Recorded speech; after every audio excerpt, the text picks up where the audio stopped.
So we're starting in Matthew 2, the wise men from the east and his escape to Egypt. Verses 1 and 2, Now when Jesus was born in Bethlehem of Judea, in the days of Herod the king, behold, there came wise men from the east to Jerusalem, saying, Where is he that is born King of the Jews? For we have seen his star in the east and are come to worship him. All right, we learned a little bit last week that they had come, they were going to be taxed. We know they came to Bethlehem to be taxed. That's in Luke. So this was where they were born. This was Joseph's original hometown, because they had to come back to where they were born to be taxed. And as we go through it, we'll see some more. But this was differentiated here. There are two Bethlehems. Bethlehem of Judea, which is a little bit south and east of Jerusalem. There's another Bethlehem that's further up, but it wasn't that Bethlehem. This was the one just south of it, of Jerusalem. So, and it was also, of course, Bethlehem was the city of David. Bethlehem means city of bread. And that's where David was born. That's where the royal dynasty was. It talks about that there will be a Bethlehem Ephratah. They're talked about as so small, but yet the king's going to come out of him, and we'll read that in just a few minutes. But it says, Jesus was born, there came wise men from the east. And it was done when it said Herod the king. Well, there were a couple of Herods. This is who they call Herod the Great, or if you want to call him Herod Senior. He was the original Herod, and the way he got this was it's more of a wealth and political assignment. So today we might call it an ambassadorship, all right? Because if you helped a certain person get to be president or something like that, they look on favor with you and they give you a cush job that you could go and take care of. And Herod was that person. He was a good administrator, and he was clever enough to remain in office about 35 years. So it was, he outlasted a couple of Caesars, if you want to look at it that way. He did very well in keeping his area policed. Now, one of the things they did that because he had the Romans backing him. The Romans were there, they were issuing the law at the time, and if you did anything, if you had to, of course they were the ones that were collecting the taxes through the people, but the Romans were the ones to enjoy the privilege, like we do today, of our streets, our sewers, things like that. We have to pay a tax, pay a fee. That's what they did there, except Herod was extremely generous to Rome, if you want to say it that way. One place said that his tax, he got almost twice as much as any other area did. So he was really taxing everything that they could do. Herod's also the one that he instituted the building of the Second Temple. He also instituted the Herodium, which is his castle down kind of in the area down south. There are several other, if you want to call them castles or his houses that he built. He was very rich because of this. Because he taxed everything. Because he got rich from that, yes. And he also took a piece of everything that they had, that they brought in. He had that. So many Jews, he was not a Jew. He was an Edomite. Okay? You know who the Edomites were? Esau. Esau. That's right. He was from that lineage. So Joseph is one side, Esau was the other. All right? It split. And from that, it kind of split off. So he is of Abraham, but he's not really one of the 12 because Joseph went on and had the 12, okay, that they consider the Jews. Esau became, I think it's Edomite or Moabite. It'll say here in a minute. But, so he knew them. He was well acquainted with their laws and their rules and everything, but he wasn't a Jew. So the Jews, they didn't like him a whole lot. And a little later on, we'll see that he dies and one of his sons take over. He didn't last very long either, and Pontius Pilate comes into play. Okay, so it says the reign of Herod, Augustus the Caesar said bitterly that it was safer to be Herod's pig than Herod's son. Herod killed 2 of his sons, maybe 3, let's say here. And he also killed his wife. He didn't cross Herod. Okay? The reign of Herod also gives us a chronological marking for the point. Jesus was born somewhere before the death of Herod the Great, which is probably to be dated about 4 BC. So the exact date of Jesus' birth is not known for sure. Scientists and our astronomers have kind of placed it. It should be around this particular time. It could be 4 BC. It could be 0 BC, or somewhere in there. But that time range, that's where a constellation aligned is what they think the star was that the wise men saw, that we're going to read about in just a minute. There are some other things that it could have been, not just the star. Now it said wise men came from the east. Who were these wise men?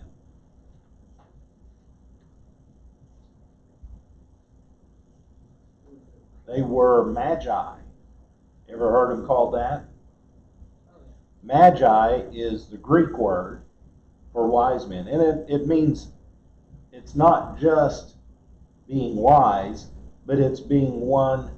It says misconceptions and legends abound about these wise men. They were not kings, but they were wise men, which means they were astronomers.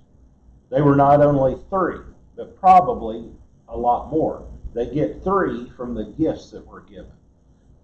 Frankincense, gold, frankincense, and myrrh. And a lot of people say, well, there's 3 kings.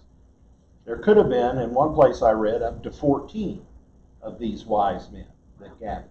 Now they're from the east. What's east of Israel? I'm going to turn the temperature up just a little bit. Thank you. Yeah. Who took over the Jewish people and took them away? Who took them away? Who took the Jewish people and beat them up? The Babylonians. The Babylonians did it first, and the people after them was the Persians. These were most likely Persians, or because Babylonian had conquered, so these were probably from Persia. It is to the east, and they had a lot of strong. Who was one of those that we know about that's written in the Bible? He was a Jew, but he was in Persia. Actually, 4 of them. Daniel, Shadrach, Meshach, and Abednego. Okay? Goes back to that story. Because these Jews were taken into Babylon. And then later Persia. And then they were let go. That's Iraq right now. Iraq, Iran, and there. Babylon is actually, I think, in Iran. But it's in that area. We don't know. It may have been the Nineveh. Not Nineveh. The town that's right there. It's no longer. We were talking about it several months ago. I showed a map of it. But it's right there in that area.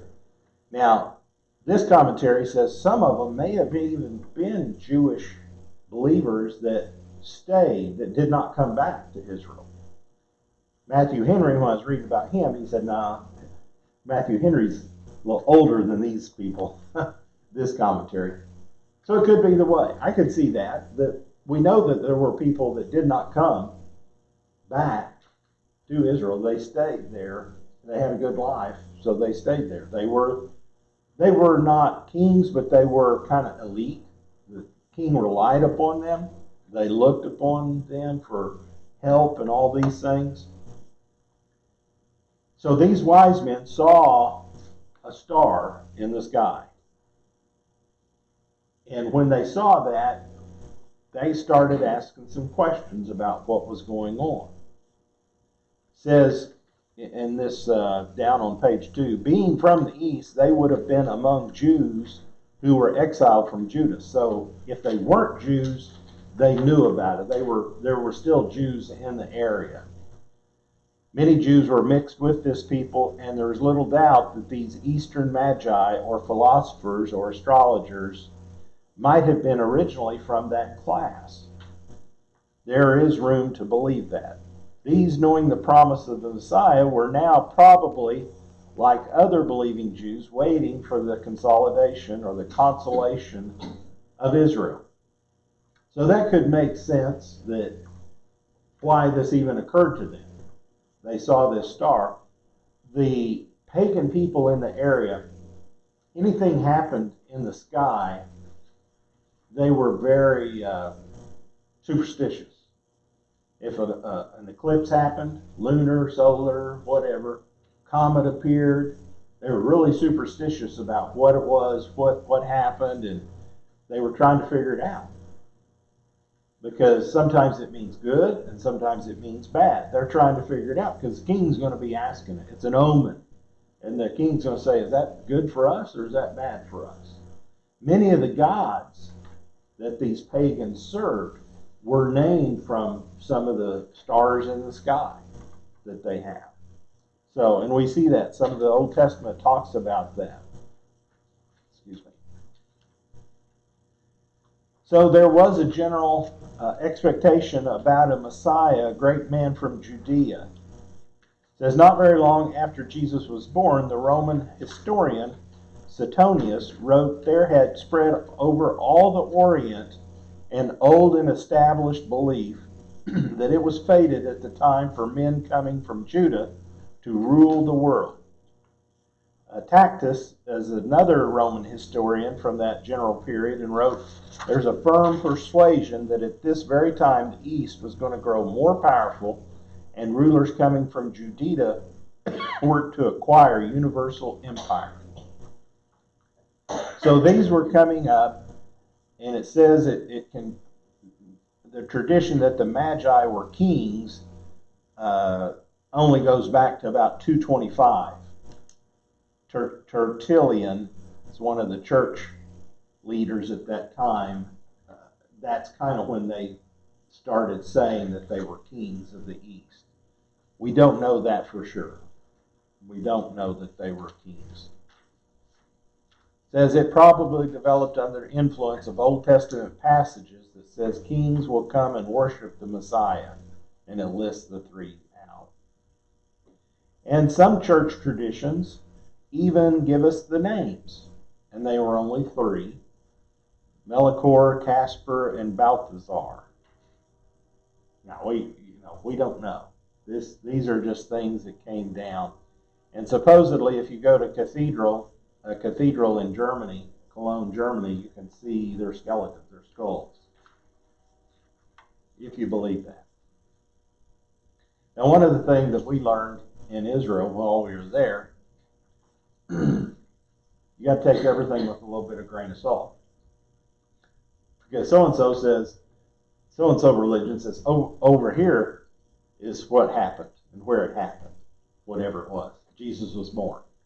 Somebody said, no, it's over here. This is the other doctrine. And another doctrine says, no, it's over here. Of course, they built their church over here, and they built their church here. So they want everybody to believe, and they get everybody to come. So it's nobody's left that knows exactly where things were. One of the things that was Darla said she was a little disappointed in. All we saw was a bunch of rocks. Because nothing was standing, nothing is left standing. She didn't say it exactly that way, but it's my paraphrasing.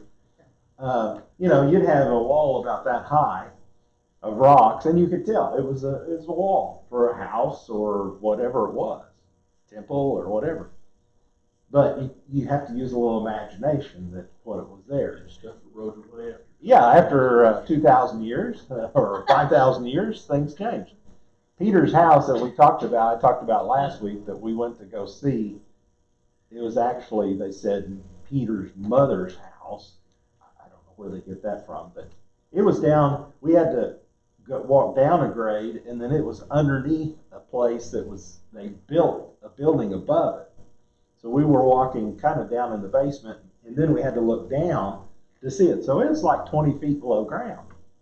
Because what happened, people would come in and invade these cities, country, tear it all down. That's when the Babylonians come in. They'd tear everything down and tear all the walls out, everything. And then somebody else would come later and build it back. And somebody would come back, and the Romans would come again and knock it down again.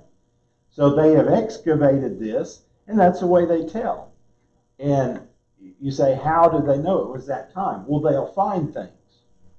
They'll find coins that date back to this certain time period. It has Herod's insignia on it, or his picture or something, or it has some other thing, a clay pot that may have something on it, wording.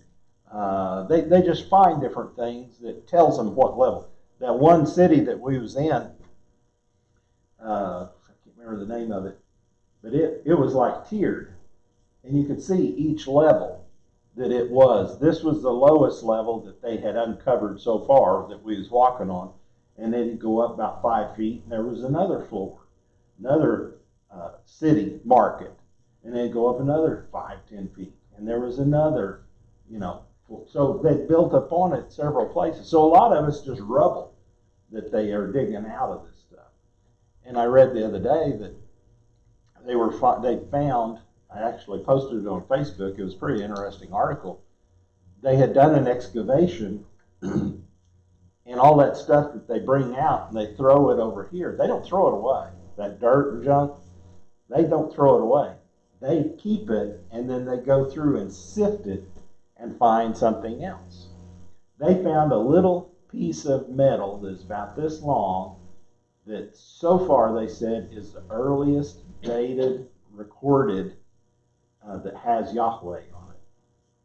Said something about Yahweh and something else. I have to go back and read the article, but it dates back to I think it was 3000 BC or something like that. A long time ago, back almost to the time of Moses.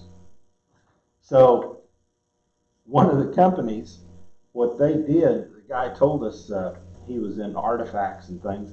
He told us we go out and in these places where if you build a building anywhere in Israel, if you start building and you find old stuff, you got to stop.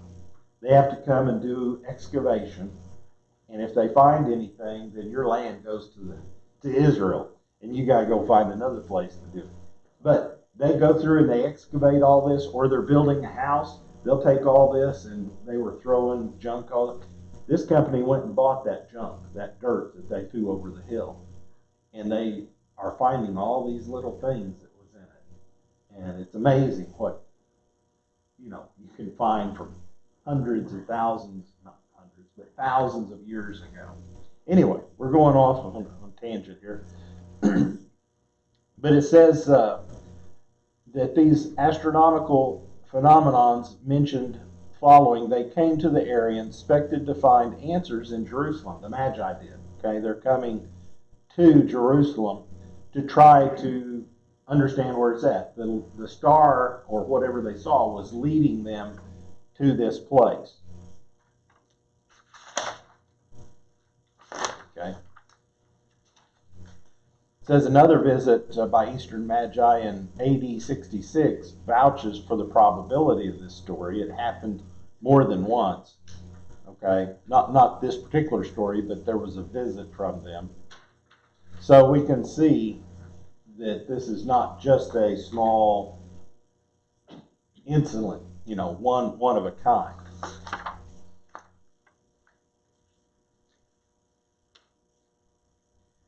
And it said that they noticed their star. I had one university professor when I was in school the one religious course I took, and I didn't take any more because it was not religious. I mean, it was about the New Testament, but he was not. Anyway, he said, how do you know it came from the east? They came from the east. I said, well, it says right there, it came from the east. And then he said, no, read the next one. For we have seen a star in the east. They were in the east and saw a star, so they could have come from the west because they saw a star in the east. I said, well, you're reading it your way. I don't read it that way. I already said that they came from the east. And while they were in the east, they saw his star.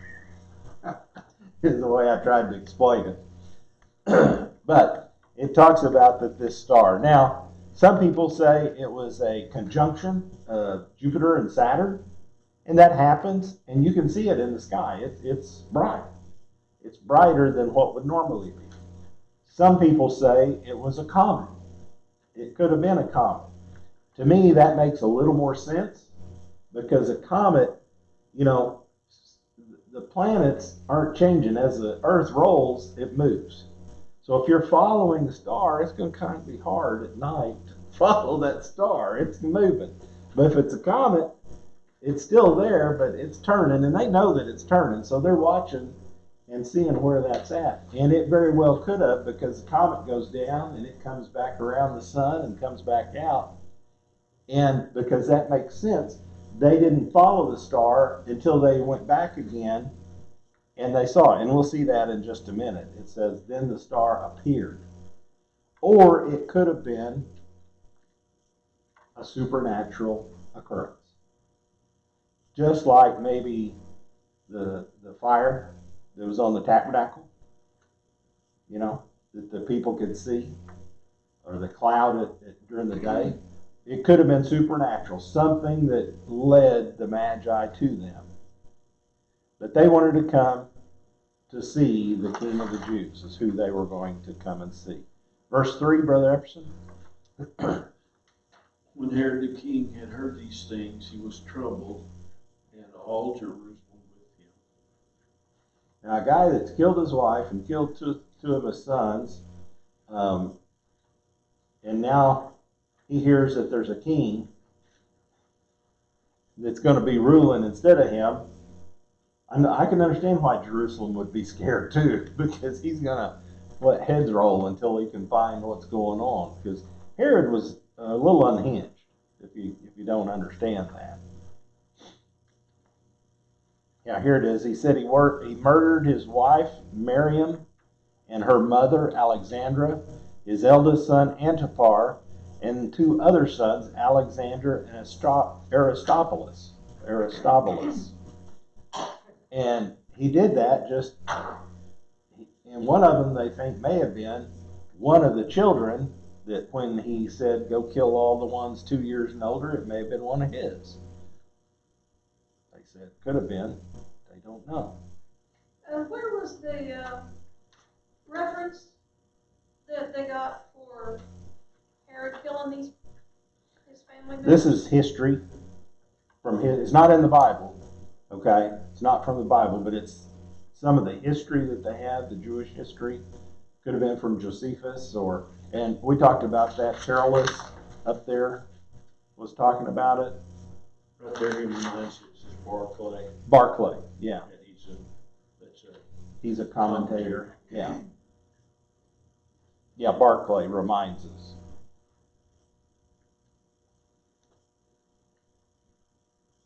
Yeah, soon, and he killed several of the, if you read that, he killed several of the Sanhedrin. If they didn't agree with him, they killed him. And he made a pact after that if, when he died, they would kill all of the Jewish Sanhedrin. And they did. And he constantly was changing. They had several high priests while he was in office. Because if they didn't serve him, he would get rid of them. So it said the fact that all Jerusalem was troubled with Herod is significant. This was due either to the fact that people of Jerusalem rightly feared what sort of paranoia outbursts that might come from Herod upon hearing of a rival king being born, or because the size and dignity of this caravan from the east. Now they said it wasn't just 3 people. They came from the east. They came from somewhere in Persia, most likely, some Babylon, somewhere over there. You don't travel with just 3 people. You got to have an entourage. You got to have food. You got to have water. You're going to be sleeping and taking. So you got to have tents. You got to have things set. So who knows how many people was coming? And this entourage comes into Jerusalem, and they're looking for this king, and that perks Herod's ears up. He's like, what's going on with this? Why are these people looking for this guy? So if you want to say it, the trouble began when even Jesus was a child. He was being persecuted. 4 through 6, Iris at the bottom of 5. And when he had gathered all the chief priests and scribes of the people together, he demanded of them where Christ should be born. And they said unto him, in Bethlehem of Judea, for thus it is written by the prophet, and thou, Bethlehem, in the land of Judea, art not the least among the princes of Judea, for out of thee shall come a governor that shall rule my people Israel. Okay. So he called all these his wise men and his teachers and his scribes, all these people together, and he said, okay, what are they talking about? What are these foreigners talking about? The king of the Jews. And they told him that, yes, there's a reference in the Old Testament that tells us that he should be born in Bethlehem, the city of David. Out of thee will become a governor. And that's quoting Micah 5 and 2.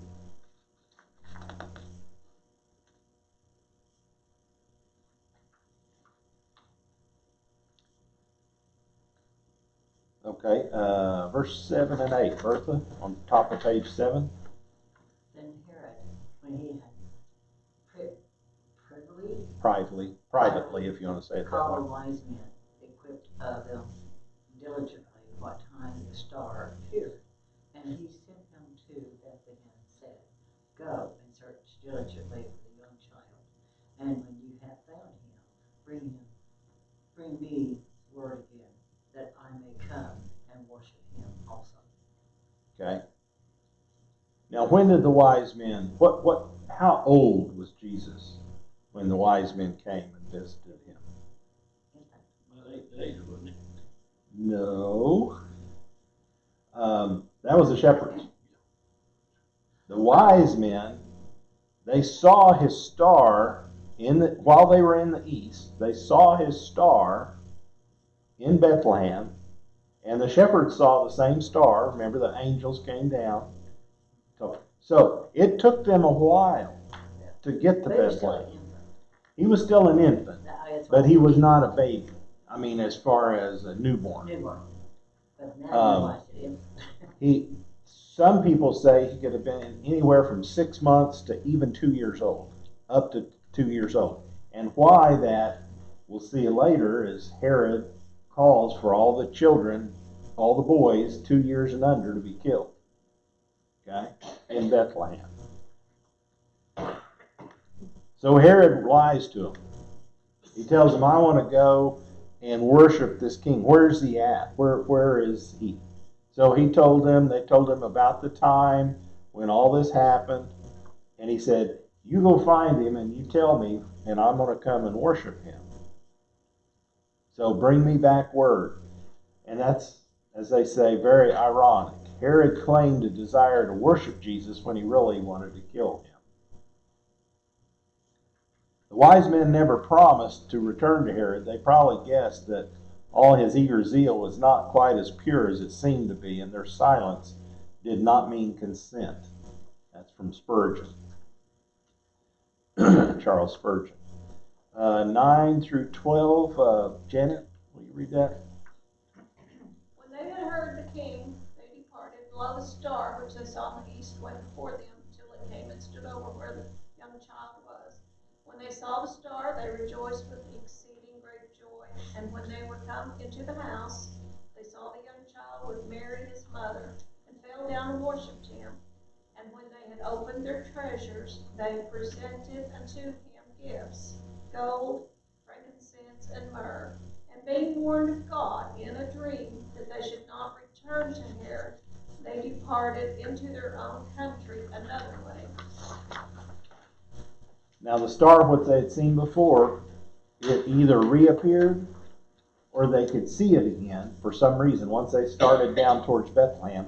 Now Bethlehem's about 6 or 7 miles from Jerusalem, so it's, you could make it in a day, easy. Their entourage, it took them a while, but they would make it in a day. So the star moved, the way it said, it moved and stood over where Jesus was. Adam Clark says that this is more literally stood over the head of the child. In his thinking, it was some kind of meteor that guided them to the very house where Jesus was.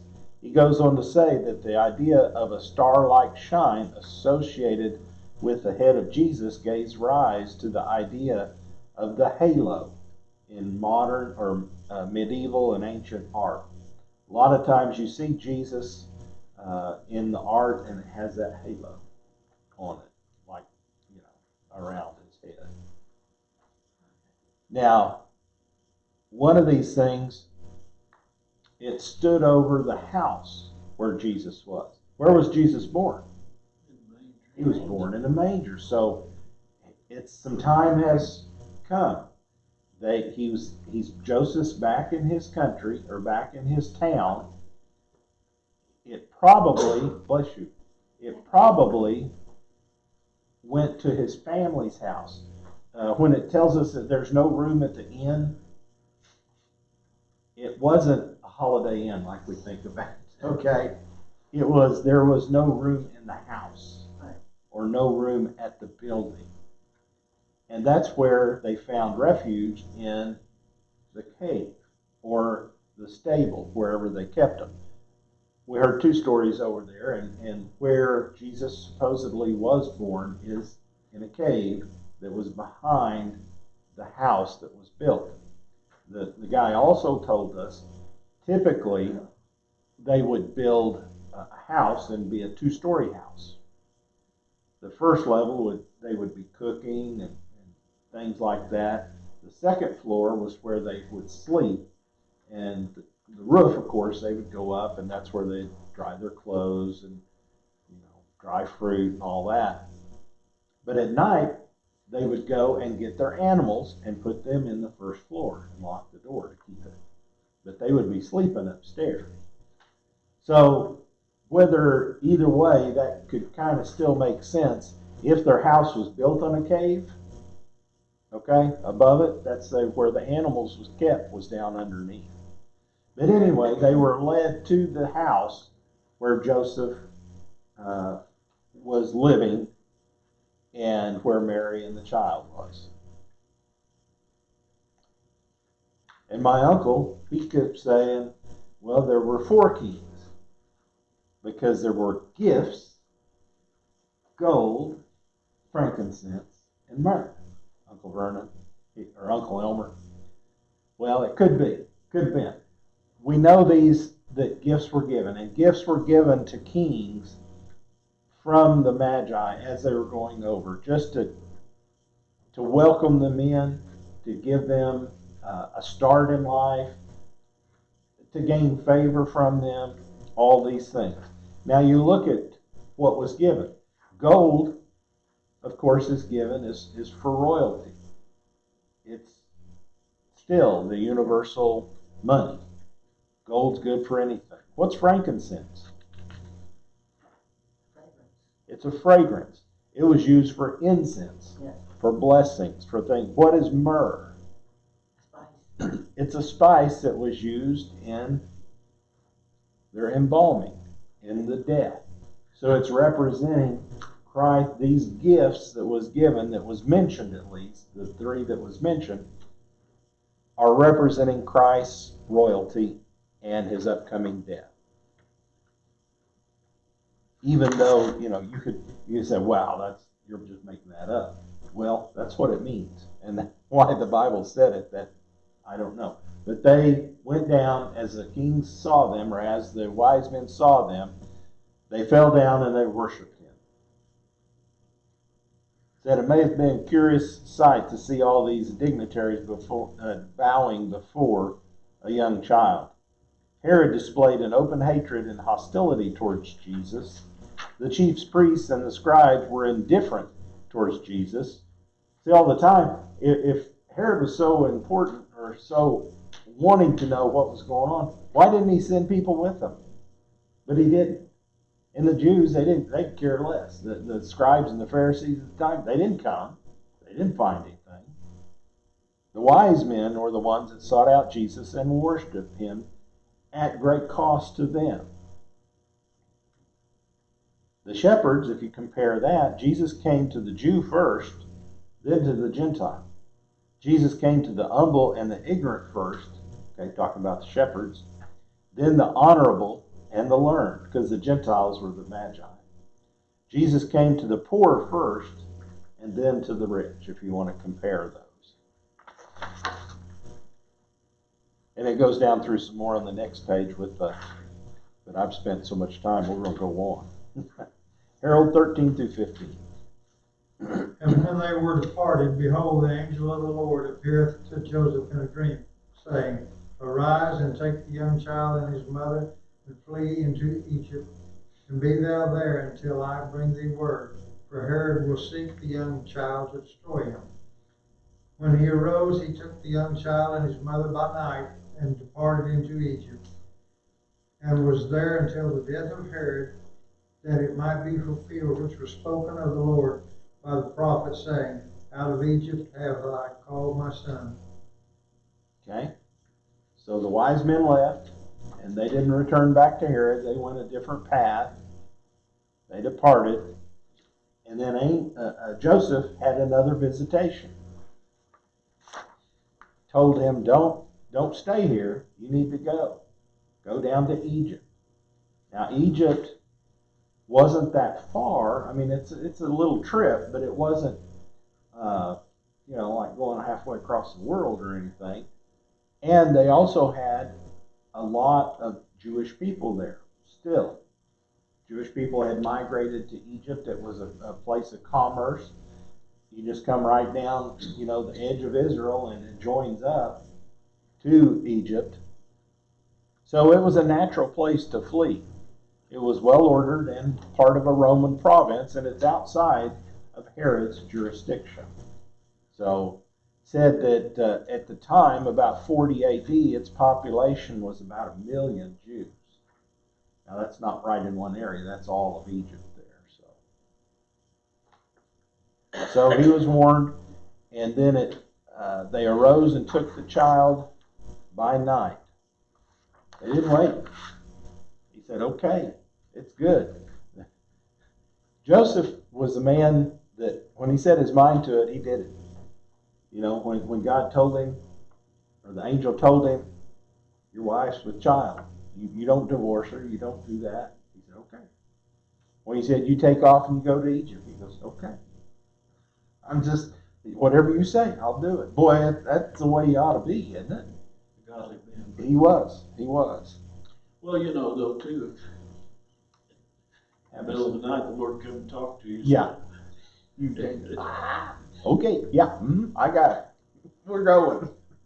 I remember when I first went out to pasture, I was, one Saturday morning, I was sleeping in, and the telephone rang, and it was Brother Palmer Lawson. Mm-hmm. He said, it was awful. I woke up when I was half asleep and heard this big deep voice, Brother Jerry. Brother Everson. And I'm thinking, okay, God. Yes, Lord. That's right. He did have a very deep Go voice. down the street, and I said, okay, how Yeah. long do I have to make up? Well, I need to know pretty soon. Well, it's just kind of like Moses. God speaks to Moses, and Moses said, "But Lord, I'm not qualified." Yeah, he was trying to get out of Lord, it. you can give up on him and said, "Yes, you are." No, he just kept on. But Joseph didn't. We never see the response that he gave anything other than obedience to what the angels And told quick him. obedience. Uh-huh. Quick obedience. Quick, that's right. Take Yeah. days to ponder it and all No. that. I mean, Did I really see that? Is that really what happened? Do I need to go to a psychologist and figure out, all this? Verse 16, then Herod, when he saw that he was mocked of the wise men, was exceeding wroth, and sent forth and slew all the children that were in Bethlehem, and in all the coasts thereof from 2 years old and under, according to the time which he had diligently inquired of the wise men. Then was fulfilled that which was spoken by Jeremiah the prophet, saying, in Ramah was there a voice heard, lamentation and weeping and great mourning, Rachel weeping for her children, and would not be comforted, because they are not. A voice was heard in Ramah. Oh, I duplicated that for some, because they are no more. So he put umpteen, we don't know how many. One place said up to 14,000. Another place said, no, that's way too many. Said it could have been just a few hundred if it's in Bethlehem and just around Bethlehem. But we don't know exactly. But any of them's too much. But he had no thought of it. He just go kill every son. And like I said, one story said it may have even included one of his sons that was down in Bethlehem that was born. Okay?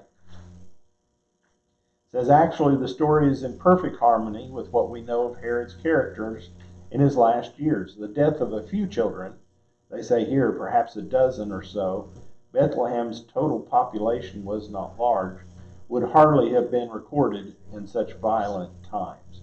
They wouldn't even have bothered them. That's pretty bad. Well, history teaches us that he didn't just start that. He'd done that for quite a while in his ruling and killing people. He was ruthless. So, I mean, no wonder the people were feared it or knew how he would be. Yeah, how he would react. Yeah. I mean, it didn't just come about to where the people right there in the immediate area knew it. No. They knew it in the other areas coming That's right. in there, how he had ruled. Okay. 19, Brother Epperson. But when Herod was dead, behold, an angel of the Lord appeared in a dream to Joseph in Egypt, saying, arise and take the young child and his mother and go into the land of Israel, for they are dead which sought the young child's life. And he arose and took the child and his mother and came into the land of Israel. Now, it takes a little bit of money to move, doesn't it? Oh, he'd just by the way, he'd gotten a bunch of gifts. Gold, frankincense, and myrrh that he could have sold and traded for the trip down to Egypt and living down there for a while. Now, they don't know exactly how long this time period was. Some people say 2 to 3 years. Herod died, like we said, we kind of know when he died. And it could have been up to 3 years or more that he was in Egypt before he came back, before the angel spoke. So here again, Joseph received another vision, hearing from the angel, told him, okay, I told you it'd be time. When it's ready, it's time. Let's head back to Israel, go back there. So he said, get up. And what did he say? Take the young child and his mother. He didn't say take your son and your wife. He said take the young child and his mother. Still realizing that this is emphasizing the virgin birth. Okay? Go into the land of Israel for those that are dead, which sought the young child's life. So he went ahead and moved and took his family, and came back into the land of Israel. 22, Iris? But when he heard that Archelaus did reign in Judea in the room of his father Herod, he was afraid to go thither. Notwithstanding, being warned of God in a dream, he turned aside into the parts of Galilee, and he came and dwelt in a city called Nazareth, that it might be fulfilled which was spoken by the prophets, he shall be called a Nazarene. Okay. Now he didn't, he was following God. He went up, took it to Israel, but then he found out it was one of the sons that survived Herod, that he lived for a little while, and he didn't want to go back to Jerusalem or back to Bethlehem where his home was. So he took them. The Lord told him in a dream, another vision, warned him to go aside up into Galilee. Now it's a little ways up north into Galilee, and it was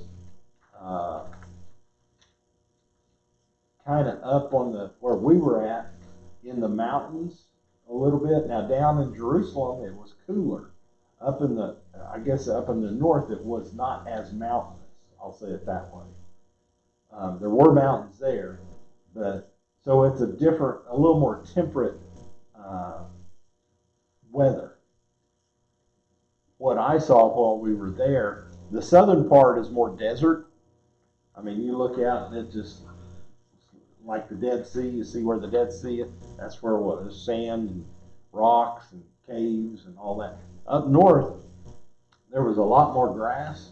She had said that they had gotten more rain than normal. Said usually it's all yellow and starting to die, but it was still real green while we were there. They just cut some hay on one of the roads that we were going down, and they letting it, dry out in the field, and they was going to cover it up. I mean, bale it up later, and lots of grass in the areas, in the roads, outside of the roads, around, and all the agriculture that was going on. They were irrigating, of course, but to me, it was an area less populated, and it was further away from the city.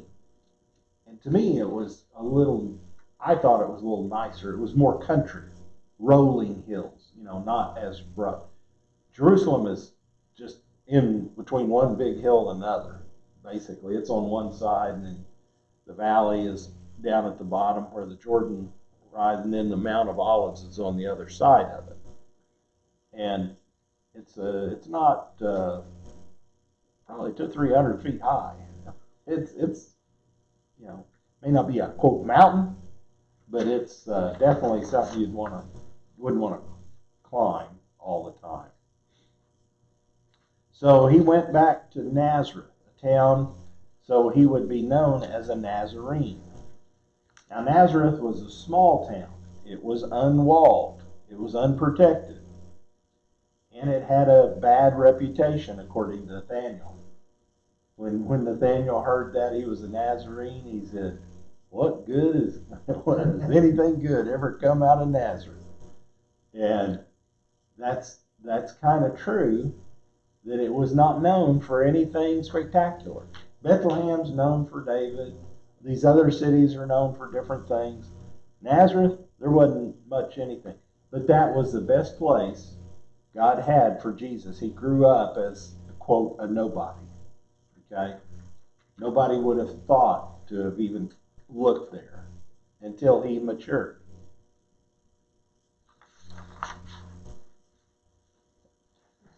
And there's a lot here if you want to talk about it. Being from Nazareth, or a Nazarene. He's called a Nazarene in the Old Testament. And even as it can be,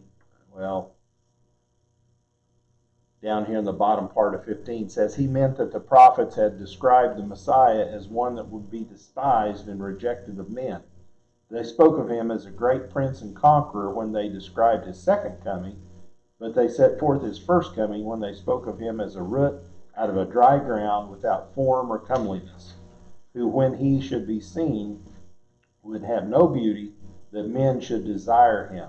The prophets said that he would be called by a despicable title, and so it was, for his countrymen called him a Nazarene. So that's what Spurgeon had on him. And even if you go to Acts 22 and 8, when he blinded Saul, what did he say? You know, who are you? You know, who are you, Lord? Paul said, introduced himself to Paul, and he said, I am Jesus of Nazareth. Okay. You know, it's miraculous, to say the least. In reading the story, how so many, the majority of these didn't even know what they were doing. You know, I mean, they didn't know the importance Right. of what they were doing. Even Herod, Mm-hmm. you know, but he had to do the things he had to do. Yeah. So that Joseph and Mary would do the things they did. Right. So that Scripture could be fulfilled. Everything had a part to play. And God would take it and use it the way he needed it to be done. I don't know. It wasn't done to fulfill Scripture, but I mean, it was. In other words, it was done fulfilling Scripture. Fulfilling you know, Scripture. I mean, Right. they didn't do it to fulfill Scripture. Right. They did it because it was God's will for them to fulfill it. Right. And God knows today. You know, we talked about when he used Cyrus. He was a Gentile leader away, you know, and he let the people go. He used people good and bad in what was needed for the Jewish people, and I think for us too. That and sometimes we get away from things, and at that time you have to slap yourself silly a little bit and say, hey, wake up out of the stupor, you know, and start doing things. We may have gotten complacent in what we do, and God uses that on us if we will allow him to. Well, just like Israel wanted a king. Mm-hmm. That wasn't God's. No. That wasn't God's plan for them. Right. But he said, okay. Yeah. You want to? Any questions? All right. You know, brother,